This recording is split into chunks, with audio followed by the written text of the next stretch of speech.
Ciao a tutti e bentornati su Biografie, Vita e Opere, pronti a partire con un'artista considerata una delle voci migliori del pop italiano. Dalla voce robusta e graffiante, che ricorda in certi tratti Janis Joplin. Mi riferisco a Mia Martini. Mettetevi subito comodi perché ho moltissime cose interessanti da raccontarvi. E allora partiamo!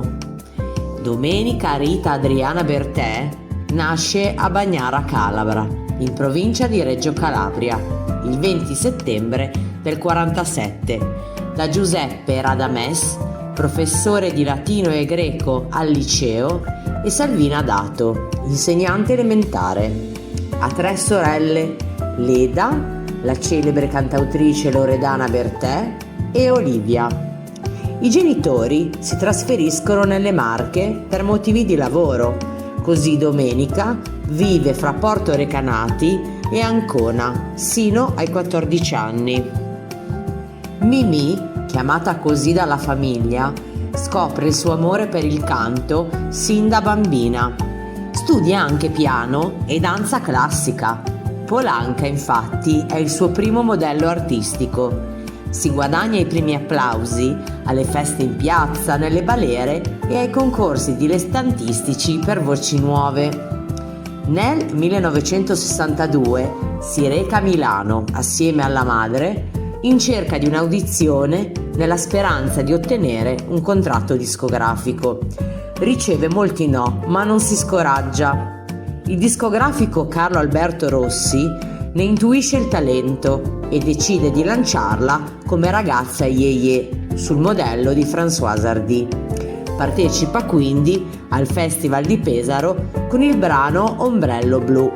Nel 1963 incide col nome di Mimì Bertè un 45 giri che contiene 2 cover: I miei baci non puoi scordare, cover di Ian Samuel, You Can Never Stop Me Loving You, poi Lontani dal resto del mondo, cover di Andy Williams e Eddie Gorn, I Want to Stay Here, cui fa seguito un secondo 45 giri con Insieme.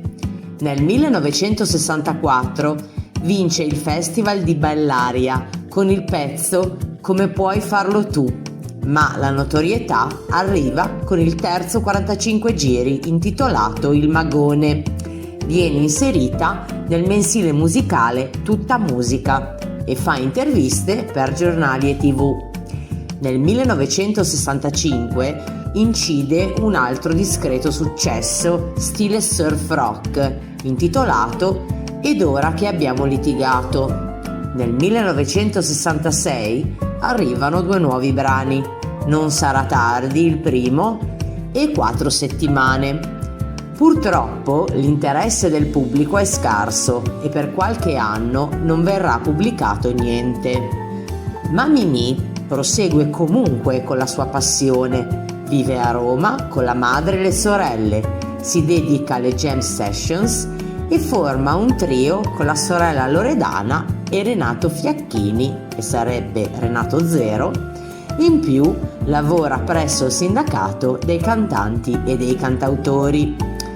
Purtroppo nel 1969 viene condannata per possesso di una sigaretta di e sconta 4 mesi di reclusione. All'epoca non esistevano ancora le leggi odierne e venivi severamente punito anche solo per possesso di quantità irrisorie come nel suo caso. Fortunatamente in seguito verrà prosciolta, ma questa esperienza la segnerà profondamente. Venne anche bloccata, a seguito della condanna, la pubblicazione del 45 giri Coriandoli spenti, l'argomento dell'amore, rimasto inedito per oltre 30 anni. Anni 70. Nel 70 partecipa come corista, assieme a Loredana, al disco Per un pugno di samba, inciso dal celebre cantautore brasiliano Chico Buarque de Holanda.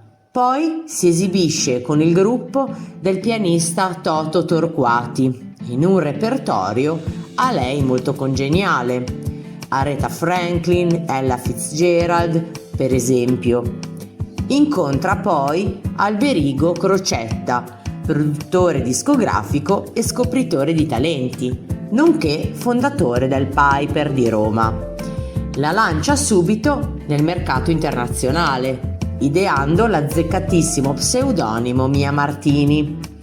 Mia dalla sua attrice preferita Mia Farrow, mentre Martini nome del famoso marchio di bevande, che è una delle 3 parole italiane più famose all'estero. Le altre 2 erano spaghetti e pizza.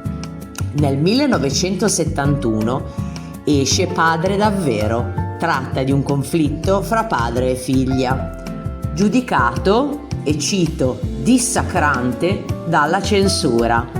Grazie alle sue ottime qualità interpretative ottiene la vittoria al Festival di musica d'avanguardia e nuove tendenze di Viareggio. Sul retro è incisa Amore, amore un corno, scritto da Baglioni e Coggio. Baglioni scrive anche Gesù è mio fratello e Lacrime di marzo, presenti nel primo album Oltre la collina, lavoro giudicato fra i migliori della discografia d'autore. È anche uno dei primi concept album italiani. Presente la tematica della disperazione e la solitudine giovanile, poi la religiosità, la malattia e Lucio Battisti la vuole nel suo unico special televisivo Tutti insieme, in cui Mia canta dal vivo Padre davvero, in versione censurata.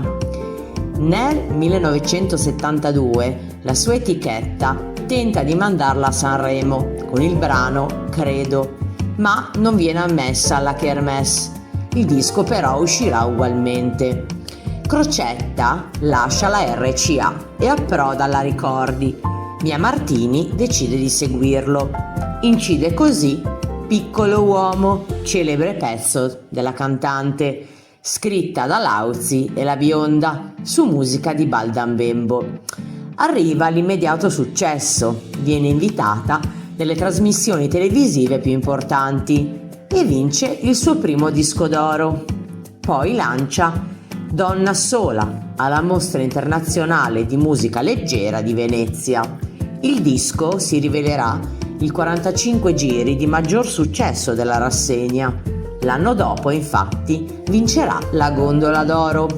Esce quindi il suo secondo album, Nel mondo una cosa, che contiene alcuni dei brani preferiti di Mia.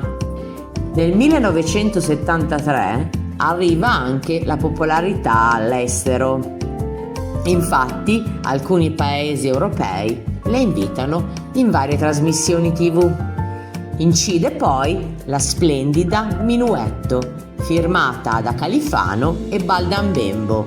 Per scrivere il testo di questa canzone, Califano prende spunto da situazioni personali e private della stessa Mia. È la sua canzone più venduta, vince un altro disco d'oro, uno di platino e si aggiudica al Festival Bar. Partecipa nuovamente alla Mostra internazionale di musica leggera di Venezia, presentando Bolero e Il guerriero. Nel nuovo lavoro saranno anche presenti Ma quale amore, scritta da Venditti e Franca Evangelisti, La malattia, sul tema allora molto censurato della dipendenza, e Dove il cielo va a finire, scritto da Maurizio Fabrizio, altro capolavoro. Nel 1974 è ormai sulla cresta dell'onda, incide i suoi successi anche in altre lingue e ottiene particolare successo in Francia. Poi esce È proprio come vivere, album di maggior successo di quell'anno, da cui il singolo Inno, di cui consiglio l'ascolto, e La Snavuriana Domani. Scrive inoltre con Conte e Baldan Bembo un brano scritto in lingua greca, Agapimu. Partecipa nuovamente alla Mostra internazionale di musica leggera di Venezia e vince anche qui il disco d'oro per il suo primo 1.000.000 di dischi venduti. A fine anno registra lo special televisivo intitolato Mia, con ospiti come Gabriella Ferri e Lino Capolicchio. Nel 1975 lancia il nuovo singolo Al mondo, che ottiene ottimi riscontri. Presenta il programma radio Ciao Domenica con Giuffre Gagliardi. Sempre in quell'anno esce Sensi e Controsensi e riceve il premio della critica a Palma di Maiorca per il brano Nevicate. Quest'album risulta essere uno dei più amati in assoluto dell'artista. Difatti consiglio l'ascolto di Occhi Tristi, Padrone e Donna fatta donna. Purtroppo, fra la Ricordi e la cantante, vi sono delle problematiche insanabili di incompatibilità. Viene proclamata miglior cantante donna dell'anno tramite il referendum Vota la Voce di TV Sorrisi e Canzoni. Poi è una dei protagonisti del Varietà, la compagnia stabile della canzone, con Gino Paoli, Gigliola Cinquetti, Cocciante, Gianni Nazzaro. Intanto la Ricordi fa pressione alla cantante per incidere esclusivamente con la sua etichetta. Essendo vincolata da un contratto, Mia è costretta ad assecondare queste richieste, senza nascondere però di non essere d'accordo. Realizza quindi l'ultimo album con la Ricordi, intitolato Un altro giorno con me, attraversando non poche problematiche e controversie.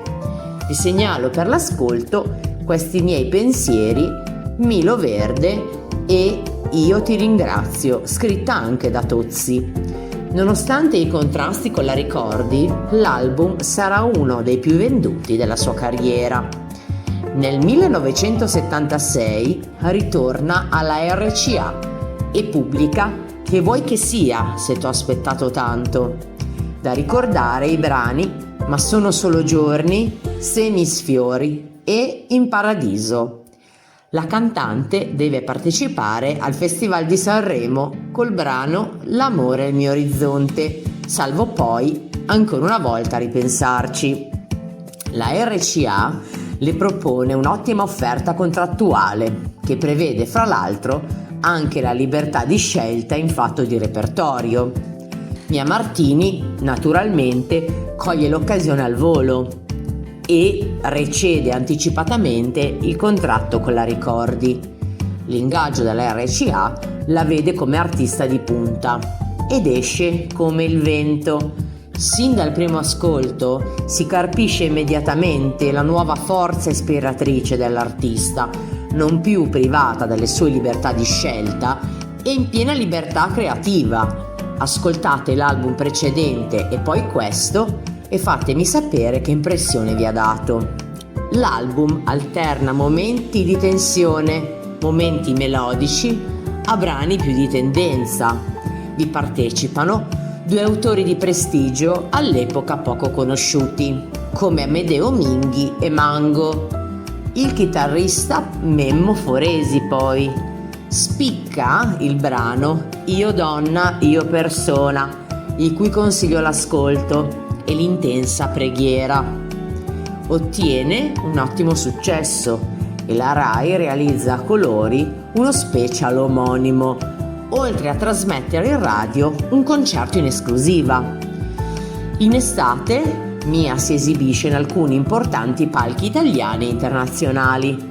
Partecipa nuovamente sia al Festival Bar, dove ottiene un buon piazzamento, sia per la terza volta alla Mostra Internazionale di Musica Leggera a Venezia. L'anno termina con la registrazione dal vivo di uno special per la televisione francese, con la collaborazione di Sergio Enrigo. La cantante viene citata in tribunale dalla Ricordi per inadempienza contrattuale. La casa discografica chiede e ottiene il ritiro dal commercio del suo nuovo LP, che però fu soltanto temporaneo, e il sequestro di tutti i beni e i guadagni dell'artista, nonché il pagamento di un'altissima penale, per l'ammontare di quasi 90 milioni di lire dell'epoca. Durante il concerto televisivo tenuto in Francia, Mia viene notata da Aznavour, il quale viene colpito dall'intensità del suo stile e dalla sua notevole robustezza vocale. La vuole accanto a sé per una serie di spettacoli teatrali, fra il quale Sistina a Roma. Nel 1977 viene scelta per rappresentare l'Italia all'Eurovision Song Contest con il brano Libera, singolo che viene inciso in varie lingue e pubblicato in vari paesi, anche in Giappone e parecchi altri, dove riscuote un ottimo successo malgrado sia arrivata 13ª. Nello stesso anno incide Per amarti, brano assai noto e per lei particolarmente rappresentativo. Realizza l'omonimo album, nel quale collabora col cantautore Ivano Fossati, dando inizio anche a un legame sentimentale decisivo per la sua vita e la sua carriera, che durerà per circa 7 anni. Il 10 gennaio del 78, insieme ad Aznavour, esordisce con grande successo all'Olympia di Parigi. Terminato il mese di repliche, la cantante rinuncia al lavoro e al rinnovo del contratto per portare il recital in Inghilterra, alla Royal Albert Hall di Londra. Sfuma dunque la possibilità di realizzare un album in duo, come da precedenti accordi. Finalmente la sua attività è ora contraddistinta da un autentico spirito di esclusivo interesse artistico che la porta a valutare i progetti che le interessano davvero, senza più dover sottostare a stringenti pretese. Nel frattempo sopraggiungono nuovi contrasti con i suoi discografici. Mia Martini inizia a non sentirsi più ben accetta in RCA, probabilmente a seguito delle notevoli modifiche al testo e arrangiamento di Libera, snaturandone così il senso originario e lasciando l'artista del tutto contrariata. Lamenta anche lo scarso impegno da parte dell'RCA nella realizzazione del nuovo LP destinato al mercato anglosassone, che infatti non verrà mai ultimato. Accuserà pubblicamente l'etichetta di aver boicottato i suoi lavori e di averla ostacolata creando intorno a sé un ambiente ostile. Mia Martini quindi passa alla Warner Bros. Records, unica etichetta disposta a pagare l'intero debito contratto con la RCA a seguito dell'anticipata rottura contrattuale. In brevissimo tempo viene realizzato e inciso il 45 giri Vola, continuando la collaborazione con Fossati, che a fine anno si estenderà nell'intero album Danza, di grande spessore e considerato uno dei suoi lavori migliori. Ma i rapporti con Fossati si complicano e in seguito a ciò sfuma una sospirata collaborazione con Pino Daniele, che prevedeva la realizzazione del successivo album. Anni 80. Nel 1981, dopo un anno di silenzio a causa di 2 difficili interventi alle corde vocali, l'artista si propone come cantautrice. Realizza per la casa DDD di Galanti l'album Mimi, 10 brani quasi interamente scritti da lei. Da citare Parlate di me, Sono tornata e Del mio amore. I singoli sono E ancora canto e Ti regalo un sorriso, presentati al Festival Bar. Ottiene un buon successo, ma la cantante dichiara di aver avuto molte difficoltà dovute a una certa forma di ostracismo nei suoi confronti. Dichiarerà infatti: dopo l'uscita del mio disco dovevo partecipare a Saint-Vincent, ma Gianni Ravera non mi ha voluto. Dovevo realizzare uno special televisivo che la Rai mi aveva assegnato, ma il funzionario addetto al programma alla fine me lo ha negato. Un programmatore radiofonico e televisivo che sta curando la realizzazione di un programma estivo per la rete ha detto chiaramente ai miei discografici che è molto meglio che io stia alla larga dalla sua troupe, perché porto iella. Tante grazie per questo contributo all'intelligenza, ma ti sembra giustizia? Ormai ho smesso anche di odiarli e di soffocare la mia rabbia e di disperarmi. Nel 1982 tenta un rilancio, partecipando a Sanremo con il brano E non finisce mica il cielo di Ivano Fossati. Anche di questo ne consiglio l'ascolto. La giuria la premia istituendo per lei il premio alla critica denominato Premio Mia Martini, a seguito di un'esecuzione magistrale. Nello stesso anno esce Quante volte ho contato le stelle, con la splendida Quante volte, uno dei suoi più grandi successi, arrangiata da Shel Shapiro. Ottime le vendite, superate infatti le 70.000 copie. Mia Martini dedica questo album al padre. Stelle e Bambolina sono farina del suo sacco e Vecchio sole di pietra su musica di Fossati. Il 1983 è invece un anno burrascoso per la donna.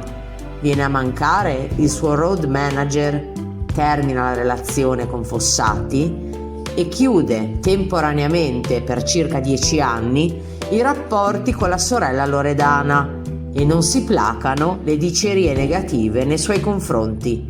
Decide quindi di ritirarsi dalle scene.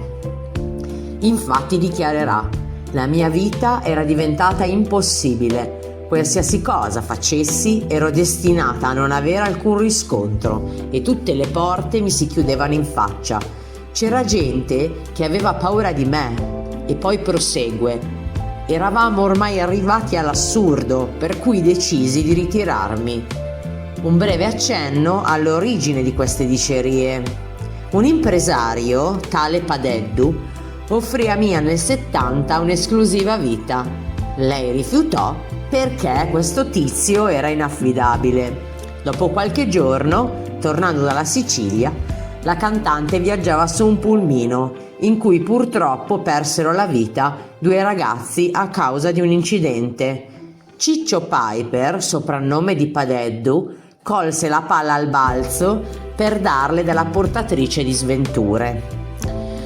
Mia Martini ripercorre quindi le tappe più importanti della sua crescita musicale, organizzando 2 concerti evento al Teatro Ciak di Milano, dal nome Miei compagni di viaggio, reinterpretando autori a lei cari come Lennon, Newman, De André, Tenco, eccetera. Partecipano la sorella Loredana, Fossati, Cristiano De André. Da menzionare il brano E ora dico sul serio, non vorrei cantare più, come conclusione dello spettacolo, intrisa di emozione e significato per la difficile situazione vissuta dall'artista. Nel 1985 la sua casa discografica tenta il rilancio al Festival di Sanremo. Il brano Spaccami il cuore è scartato sin dalle selezioni, anche qui ostracismo. Emarginata dal mondo dello spettacolo e visibilmente provata anche dalla fine del rapporto con Fossati, si ritira nella campagna umbra, esibendosi in località di provincia. Nel 1989 Gianni Saint-Just, discografico e musicista che aveva già collaborato con lei anche alla Ricordi, la riporta sulle scene. Affida il progetto alla Fonit Cetra, fra l'altro l'unica a essersi resa disponibile, nelle mani di Lucio Salvini. Saint-Just recupera un brano rimasto inedito al tempo di Piccolo Uomo. Il brano è Almeno tu nell'universo. Finalmente il pezzo viene ammesso a Sanremo e vorrei anche vedere, direi, dove Mia Martini vince nuovamente il premio della critica. È un assoluto trionfo.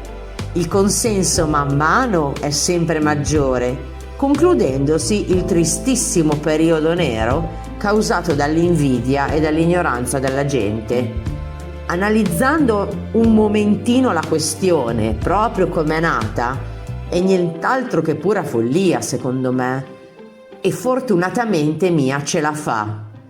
Merita moltissimo come artista e il pubblico non può di certo restare indifferente. Parte quindi per una tournée, incide un nuovo LP dal nome Martini Mia, in cui sono presenti 2 perle, Notturno e Donna, quest'ultima scritta da Gragnaniello, che dopo averla vista durante un'esibizione nel periodo nero si commosse e le dedicò questo brano che tratta di violenza fisica e psicologica sulle donne, iniziando peraltro una lunga e proficua collaborazione con lei. Donna è anche disco d'oro. La Martini, sempre in quell'anno, vince anche la targa Tenco come migliore interprete femminile dell'anno. Nel novembre dell'89, l'allora presidente del Consiglio Andreotti la proclama interprete per eccellenza, in qualità di presidente del Premio Donna Roma. Anni 90. Nel 1990 vince per la 3ª volta il premio alla critica a Sanremo col brano La nevicata del 56, inserito nell'album La mia razza, che spazia da sonorità etniche a melodiche e ai ritmi latini. Invito all'ascolto di Danza pagana e Un altro Atlantico. È anche presente Io e la musica di Minghi e Domani più su di Ruggeri e Dodi Battaglia. Sempre in quell'anno collabora con Baglioni nella canzone Stelle di stelle, unico duetto del cantautore. Nel 1991 pubblica Mi basta solo che sia un amore, una raccolta delle sue canzoni d'amore più belle in versione originale. Quindi tiene 12 concerti in cui ripropone brani del proprio repertorio e di altri cantautori in versione jazz. I concerti sono documentati in Mia Martini in concerto. Poi, sul finire del 91, incide con Murolo lo splendido brano Con me di Gragnaniello. Nel 1992 torna a Sanremo con la perla Gli uomini non cambiano, uno dei suoi maggiori successi, e arriva al 2° posto. Esce l'album Lacrime, disco d'oro, nonché uno dei più venduti.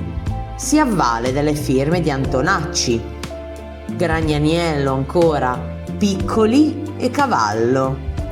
Rappresenta quindi l'Italia all'Eurofestival in Svezia quell'anno, con Rapsodia, incluso nella raccolta dei suoi brani più noti rimasterizzati, che si intitola Rapsodia al meglio di Mia. Riceve gli elogi del pubblico svedese. Dopo circa una decina di anni recupera il rapporto con Loredana, che nel frattempo si è sposata col tennista svedese Borg e poi separata. Sarà Mimì ad incoraggiarla per tornare alla carriera di cantautrice. Loredana accetta e duettano assieme a Sanremo 93 nel brano Stiamo come stiamo, definita canzone assolutamente splendida sul disagio nei nostri tempi. Non riesce tuttavia a convincere le giurie, anche a causa dei battibecchi continui fra le 2 sorelle. Sempre nel 93 incide Vienem insieme a Gragnaniello e Murolo. Il brano non riceve molto riscontro a causa del rifiuto della Martini di promuovere il brano, dovendosi esibire al fianco di Murolo senza ricevere alcun compenso per il lavoro svolto. E ha perfettamente ragione, è lavoro, non beneficenza. Secondo il libro di Pippo Auliera, Mia Martini, la regina senza trono, cito: la casa discografica Polygram la obbliga a presentarsi a Sanremo 94 per le selezioni. Il brano E la vita racconta viene scartato e comunque la cantante stessa non era convinta. Dopo queste discordie passa alla RTI Music e qui termina l'incisione del nuovo album. Questo purtroppo sarà anche l'ultimo disco della sua vita. ovvero La musica che mi gira intorno, in cui interpreta molti dei suoi autori preferiti, e ne cito alcuni. Abbiamo Dalla con Stella di mare, De André con Fiume Saint Creek, De Gregori con Mimì Sarà, Zucchero con Diamante e naturalmente 3 pezzi di Fossati, più altri capolavori del genere. Il progetto vero e proprio di Mia Martini, in realtà con quel disco, era appena nato. Aveva intenzione di realizzarne altri, in cui reinterpretava ad esempio i classici napoletani, che avrebbe intitolato Napoli Mia, e i napoletani moderni con Pino Daniele, artista che lei amava molto. Poi il progetto avrebbe virato all'estero, con tributi a Tom Waits e Billie Holiday ad esempio. Nel marzo del 1995, 2 mesi prima della morte, Mia Martini annuncia di voler realizzare un album dedicato completamente alla luna, dal titolo Canto alla luna, brano del 78 scritto per lei da Fossati e pubblicato nell'album Danza. Per il 96 era inoltre prevista una collaborazione con Mina. Le 2 cantanti si stimavano molto, ma non solo, erano anche amiche. Sarà proprio Mina la prima cantante a dedicarle un omaggio musicale, interpretando Almeno tu nell'universo. La morte. La cantante, già da qualche anno, soffriva di un fibroma all'utero e non intendeva sottoporsi al necessario intervento chirurgico, temendo possibili cambiamenti al suo timbro vocale. Assumeva perciò dosi eccessive di antidolorifici, secondo familiari, amici e colleghi. Nel 95, a inizio anno, annunciò la nuova tournée e durante i primi concerti venne ricoverata d'urgenza per 2 volte, sia da Cireale che a Bari, a causa di dolori allo stomaco e al braccio sinistro, ignorati anche dal suo entourage. Arriviamo quindi al 14 maggio 95. Le forze dell'ordine irruppero nella sua casa a Cardano al Campo, in provincia di Varese, a seguito di una telefonata del manager che non riusciva a reperirla da alcuni giorni. Venne rinvenuto il corpo senza vita, riverso sul letto, in pigiama, con le cuffie nelle orecchie ed il braccio sinistro teso verso il telefono, poco distante da lei, purtroppo. La procura di Busto Arsizio aprì un'inchiesta e dispose l'autopsia e indicò come causa del decesso un arresto cardiaco da overdose da zucchero a velo. Smentite più volte dalle sorelle, invece, le ipotesi del... Ai suoi funerali, svoltisi a Busto Arsizio, presero parte circa 4.000 persone, fra cui autorità e colleghi. Dopo le esequie, il corpo fu cremato, ottemperando la volontà del padre. Le ceneri vennero deposte nel cimitero di Cavaria con Premezzo accanto ai nonni. L'inchiesta sul decesso venne archiviata però in tempi brevi. In alcune interviste e programmi TV, Loredana accusa il padre di violenze contro la prima moglie e le figlie nell'infanzia, confermate dalla sorella Leda, e soprattutto di aver visto il corpo di Mimì pieno di lividi e che sia stata cremata troppo in fretta, volontariamente, per nascondere queste prove. La faccenda va nel dimenticatoio. Il padre morrà nel 2017 e sarà seppellito accanto a Domenica. Veramente moltissimi gli omaggi a lei dedicati post morte, musicali, televisivi e cinematografici, nonché le sono state intitolate piazze, un monumento nel suo paese Bagnara Calabra, strade, un anfiteatro, numerose vie, un parco ed altre aree pubbliche in tutta Italia. Nel 2019 su Rai 1 è andato in onda il biopic Io sono Mia, interpretato da Serena Rossi. Il fotografo con cui lei ha una relazione è in realtà Fossati, con il quale è stata dal 77 all'84, che ha chiesto però espressamente, insieme a Renato Zero, di non essere citato nel film. Sempre in quell'anno, nella sua autobiografia D'amore non si muore, Capolicchio ha rivelato di aver avuto una storia d'amore con lei, poi interrotta perché l'attore era sposato con un figlio di 3 anni e non volle lasciare la sua famiglia. E siamo alla fine di questa puntata dedicata alla unica Mia Martini, persona umile e sanguigna, di gran robustezza vocale e dal talento naturale. Questo è Biografie, Vite e Opere. Io sono Ale e vi ringrazio per essere stati con me fino a qui.